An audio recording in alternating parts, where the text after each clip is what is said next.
हाय दोस्तों, ये आपका 15 मिनट का शो है। तो चलिए बिना किसी देरी का हम लोग स्टार्ट करते हैं। 15 मिनट में जितना भी आपका होगा वो आपका बहुत इंपॉर्टेंट आपका टॉपिक होगा, जो आपके एग्ज़ाम के लिए बहुत महत्वपूर्ण होगा। चलिए बिना किसी देरी का हम लोग स्टार्ट करते हैं। वाइल्ड डी ला ब्लाश, याद रखिएगा, वाइल्ड डी ला ब्लाश और फैब्रो जो है भूगोल की किस विचारधारा से है? तो संभववाद। एक्चुअली क्या है कि नाम कितना बड़ा है ये, वाइल्ड डी ला ब्लाश, कहीं ना कहीं बड़ा है तो संभव नहीं है नाम लेना, और ये छोटा नाम है। तो ये दोनों मिला के आपका ये जो विचारधारा रखा है वो भूगोल का संभववाद का। निश्चयवाद का विचारधारा कौन रखा है? तो रोसे रिडजल और रोसे रेडजल, ये दोनों हैं। अब बाकी हट्टी है। हट्टी है मतलब हम निश्चय रूप से निश्चय कर लेते हैं कि हम ये डायरेक्ट निश्चय करते हैं कि हम हैं, मतलब हट्टी हैं। तो रिडजल, रेडजल और हट्टिगन आदि विचारक किस विचारधारा के हैं? निश्चयवाद का।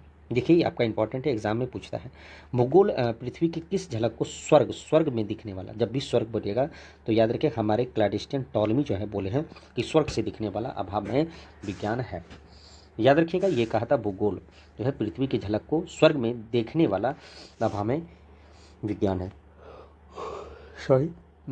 अब देखिए व्यय, वाव्य, हवा हवा, आई कांट मतलब वायव्य, नो, वायव्य मतलब वायव्य राशि परिकल्पना आपका कांट दिया था। याद रखिए वाई वाई ऐसे करिए, वाई क्यों जाएंगे, नहीं जाएंगे, नहीं मतलब नो, नो मतलब कांट, कांट नो। ठीक है, ट्रिक्स याद रखिए। निहारिका परिकल्पना याद रखिए, निहारिका परिकल्पना आपका लाप्लास दिया है नीला, तो निहारिका अल्लाह से लाप्लास नीला, ऐसे याद रखिए। ग्रहणु परिकल्पना चैम्बरलिन और मोल्टन, याद रखिएगा ग्रहणु मतलब GM और C, याद रखिएगा। तो ग्रहणु या गमछा इसे याद रखिए, गौ मो चा, तो गो से ग्रहणु, मोमो से मोल्टोन, अच्छी से चैम्बरलिन, ग्रहण गमछा ये दिया है। ज्वारी याद रखिएगा, जो से ज्वारी, जो से जेम्सटीन और जो से जेफरिन। ज्वारी परिकल्पना जो है किसने दिया है? तो याद रखिएगा वो जेम्सिन और जेफरिन।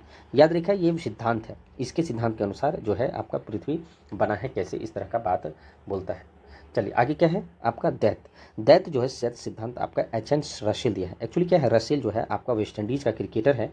जब आप इसको देखिएगा कोलकाता नाइट राइडर्स जो है में खेलता है, तो ये NH रसेल दैत्य जैसा लगता है, तो इसलिए आपको ट्रिक से आपको याद रखना है। दोलन सिद्धांत क्या है? दोलन जो है हमेशा दोलन करता है, कब? संडे को, तो एलन संडेज। तो डोलन सिद्धांत आपका एलन संडेजा करता है। और स्फीति सिद्धांत जो है आपका एलन गुथ, स्फीति सिद्धांत जो है आपका एलन गुथ करता है। स्फीति सिद्धांत को कौन दिया है? तो एलन गुथ। इस चीज़ को आपको ध्यान में रखना है। चलिए आगे है, आगे क्या है? आधुनिक भूगोल। आधुनिक भूगोल का जनक किसे कहा जाता है? आधुनिक भूगोल का जनक आपका अलेक्जेंडर वन हम्बोल्ट।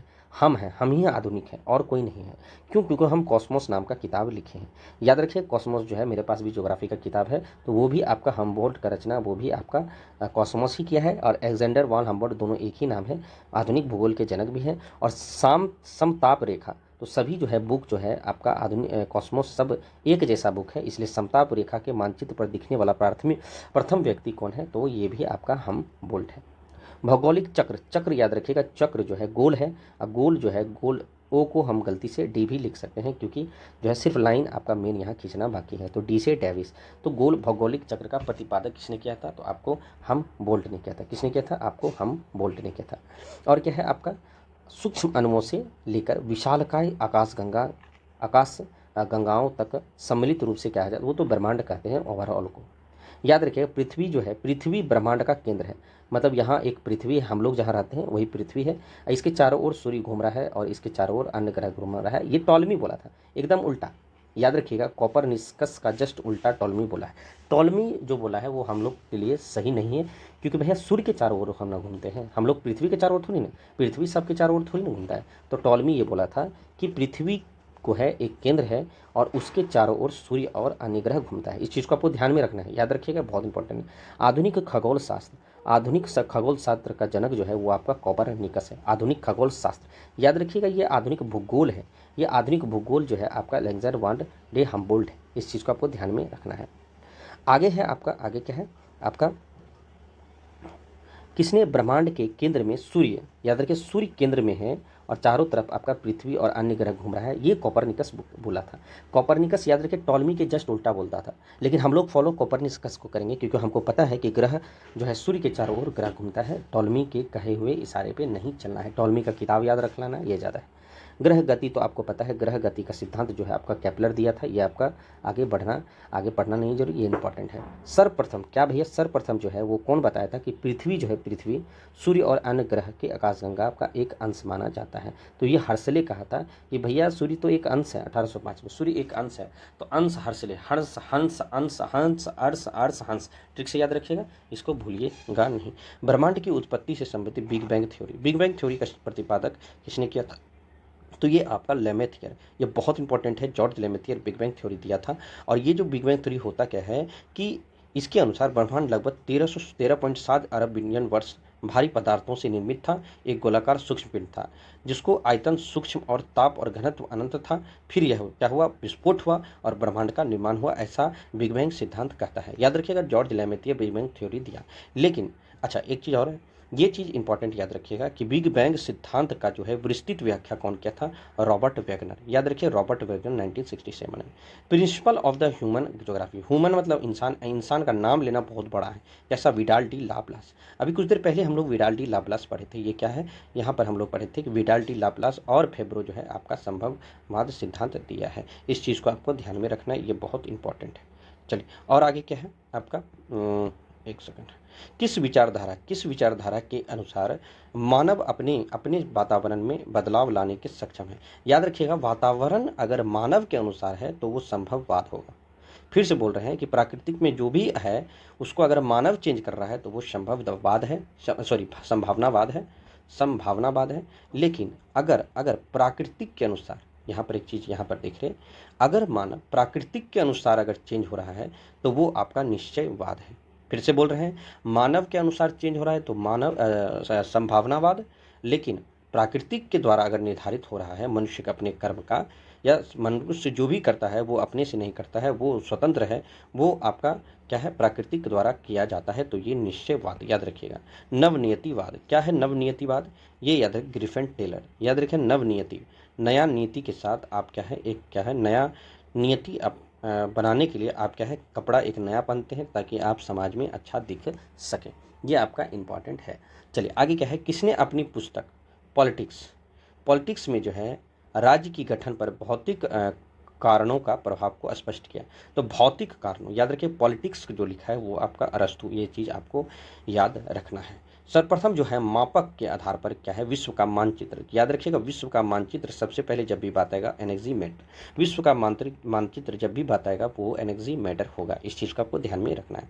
इसने पृथ्वी तल, याद रखिए पृथ्वी तल का अध्ययन मानव के केंद्र में रख कर किया। याद रखिएगा, मानव को केंद्र माना तो भैया कार्ल बोला कि काल तो मानव के पास है और यही काल से मानव के ही चारों तरफ से घूमेगा। तो ये कार्ल रिटर दिया है। कौन दिया है? Carl Ritter. किसने सर्वप्रथम जो है विश्व के मानचित्र पर भारत को दर्शाया? तो आपका टॉलमी जो है आपका सर्वप्रथम विश्व को भारत के, याद रखिएगा भारत को मानचित्र पर दर्शाया, ये आपका टॉलमी था। कौन था? टॉलमी था। और हृदय स्थल सिद्धांत, याद रखिए ये आपका हृदय है, हृदय स्थल सिद्धांत। तो मैकिन्डर, याद रखिए डर रहता है तभी हृदय धक धक धक धक करता है, तो धक धक करने लगा कब? जब हृदय आपका। चलिए और क्या है, अब लेखक है और रचना है। याद रखिएगा ये जितना आपका ब्लैक में है जैसे सिद्धांत और प्रतिपादक है, उसी प्रकार जिस प्रकार आपका यहाँ पे लेखक और आपका रचनात्मक है। एक सेकेंड इसको यहाँ दे देते हैं, ठीक है। ये सब आपका एग्जाम में 100% पूछने का चांस है, इसलिए बी रेडी रहिएगा। जैसे कि आपका स्ट्रैबो है, स्ट्रैबो आपका ज्योग्राफी का है, और द ज्योग्राफी का टी से टॉलमी और टी से द ज्योग्राफी का। तो याद रखिएगा स्ट्रोबो ज्योग्राफी है, सॉरी ये जो है अब आपको याद होगा, स्ट्रॉबी जब भी आएगा तो ज्योग्राफी का, और टॉलमी जब भी आएगा द ज्योग्राफी का। याद रखिए कार्ल बहुत खतरनाक हमें, तो कहीं ना कहीं कार्ल मतलब काल अगर आता है तो डंडा खाता है, तो डाई डंडा कुंडे, कुछ नहीं याद रखना, डाई डंडा कुंडे याद रखना है, ये ज़्यादा इंपॉर्टेंट है ये आपके लिए, ठीक है। अब आपका क्या है, पिलानी जो है आपका नेचुरल हिस्ट्री। पिलानी कौन लिखा है? किसने लिखा है? पिलानी क्या लिखा है? Natural history.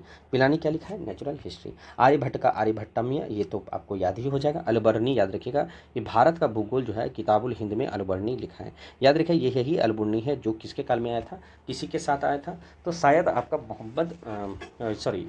गजनवी के काल में या गौरी यदन मसीह किसी के काल में आया होगा मे बी। चलिए आगे देखते हैं। अब क्या है, भास्कराचार्य सिद्धांत शिरोमणि। भास्कराचार्य क्या लिखा है? सिद्धांत शिरोमणि। बहुत इंपॉर्टेंट है, इस चीज़ को आपको ध्यान में रखना है। सिद्धांत शिरोमणि, भास्कराचार्य सिद्धांत शिरोमणि।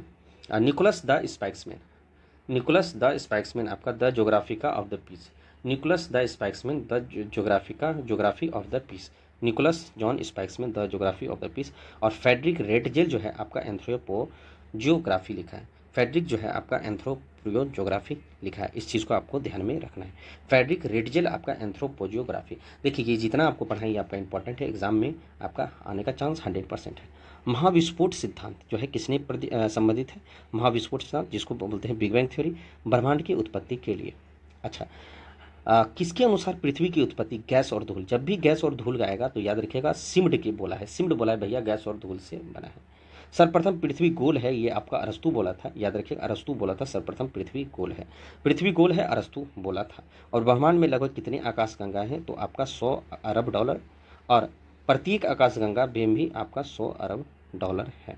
गुरुत्वाकर्षण बल के अधीन बंधे तारे, धूल कण, गैसों के तंत्र को क्या कहा जाता है? आकाश गंगा। और हमारे सौरमंडल जिस आकाशगंगा में स्थित है उसका नाम है मंदाकिनी। हम लोग मंदाकिनी में रहते हैं, और हम लोग का जो मंदाकिनी है वो सर्पिलाकार है, और मंदाकिनी या दूध मेखला कह सकते हैं हमारी गैलेक्सी को, ठीक है।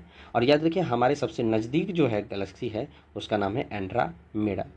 याद रखिए मंदाकिनी का वह भाग जो पृथ्वी से प्रकाश सरिता के समान दिखाई देता है उसको मिल्की वे बोलते हैं। और हमारी आकाशगंगा के सबसे शीतल और चमकीला तारा जो है वो समूह है ऑरिन नेबुला। याद रखिएगा चमकीला आपका ऑरिन नेबुला है, और हमारे सबसे निकट आपका एंड्रोमेडा है, एंड्रोमेडा। तो ये आपका इंपॉर्टेंट है। चलिए आगे देखते हैं। अब आकाशगंगा का प्रतिसरण नियम जो है आपको कौन दिया? तो एडविन हब्बल। हब्बल बोला कि आकाशगंगा का प्रतिसरण मतलब आकाशगंगा फैलता है, ठीक है, फैलता है, इस चीज़ को याद रखिएगा, फैलता है, आकाशगंगा फैलता है। चलिए आगे देखते हैं। हमारी आकाशगंगा का एक तारा है जिसको सूर्य बोलते हैं, हमारी आकाशगंगा का एक तारा है जिसको सूर्य बोलते हैं। तो हमारा तो आकाशगंगा का एक तारा तो सूर्य है ही। चलिए मंदाकिनी को याद रखिए, सूर्य एक तारा है, इस चीज़ को आपको बोला। मंदाकिनी का सबसे पहले किसने देखा था? तो हमारे गैलीलियो, याद रखिएगा सबसे पहले देखा था। सूर्य का निकटतम तारा जो है, सूर्य का निकटतम वो प्रैक्सिमा सेंचुरी है, याद रखिएगा। हम आकाशगंगा नहीं बोल रहे हैं, ये आपका तारा बोल रहे हैं। और आकाशगंगा हम लोग का सबसे नज़दीक आकाशगंगा वो है, देखिए हम लोग का जो आकाशगंगा है, हम लोग जो मतलब आकाशगंगा को गैलेक्सी बोलते हैं, वो मंदाकिनी है। और हम लोग का जो नज़दीक है वो आपका एंड्रोमेडा है। एंड्रोमेडा तारा नहीं है, तारों का समूह है एंड्रोमेडा, लेकिन निकटतम तारा जो बोलेगा वो आपका प्रोक्सिमा सेंचुरी है, इस चीज़ को आपको ध्यान में रखना है। तारों का निर्माण कैसे होता है? हाइड्रोजन और हीलियम के संलयन से। याद रखिएगा तारों का निर्माण संलयन से होता है, जैसे सूर्य भी संलयन, नाभिक संलयन से होता है, इस चीज़ को आपको ध्यान में रखना है, ठीक है। चलिए आगे देखते हैं कि भारत का जो है, भारत में एशिया का सबसे बड़ा सौर दूरबीन जो है एलिपेक्स्टक सोलर टेलीस्कोप मास्ट जो बना है वो आपका उदयपुर राजस्थान में। और किस देश ने विश्व का सबसे बड़ा रेडियो दूरबीन FAST 500 metre aperture spherical radio telescope का निर्माण किया है? तो वो आपको चीन है। तारों का जीवन काल किन किन अवस्थाओं से गुजरता है? तो पहले तारा जो है स्टेलर नर्सरी रहता है, फिर वो आदि तारा बन जाता है, फिर वो पूर्ण तारा बनता है, फिर लाल दानव बनता है, फिर तारा बनता है, तब जाके श्वेत वामन बनता है, और तब जाके वो काला वामन बनता है। याद रखिएगा 1 2 3 4 5 6 7 जब अली सातों बहनियाँ 7 स्टेज से गुजरता है तारा। तारा का स्टेज नर्सरी पहले एकदम क्लास में जाता है, फिर आदि हो जाता है, फिर पूर्ण हो जाता है। तो पूर्ण होने के बाद तब जाके वो फिर ये स्टेज अलग है, फिर लाल तारा और लाल दानव तारा और श्वेत तारा, सॉरी यहाँ पे आपका 6 स्टेज है, 1 2 3 4 5 6। लाल दानव तारा, श्वेत वामन और काला वामन। देखिए श्वेत वामन काला वामन एक अलग है, इसको अलग याद रखिए, ठीक है।